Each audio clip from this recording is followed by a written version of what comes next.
એક વસ્તુ અનુભવ કરજો તમે.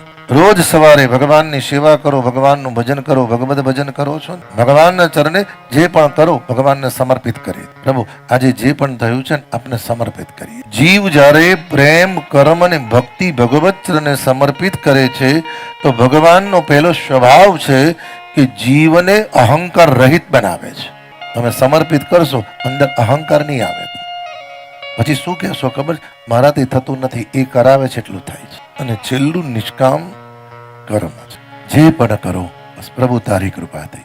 અને ભાગવતના 10મ સ્કંદમાં એવું નથી કે પરીક્ષિત આયા અને સુખદેવજીએ તરત કથા ચાલુ કરી. નહીં, સૌથી પહેલા સુખદેવજી પરીક્ષિતની પરિપક્વતાના દર્શન કર્યા છે. અને અમુક વ્યક્તિને તમે જોજો, અમુક વ્યક્તિ એટલી બધી ઘેલી ને એટલી બધી ગાડી હોય ને, કોઈક બોલે હા ચાલ લઈ જજો ચિંતા ના કરશો. નહીં, સુખદેવજી પરિપક્વ ગુરુ છે અને પરીક્ષિત પરિપક્વ શિષ્ય છે.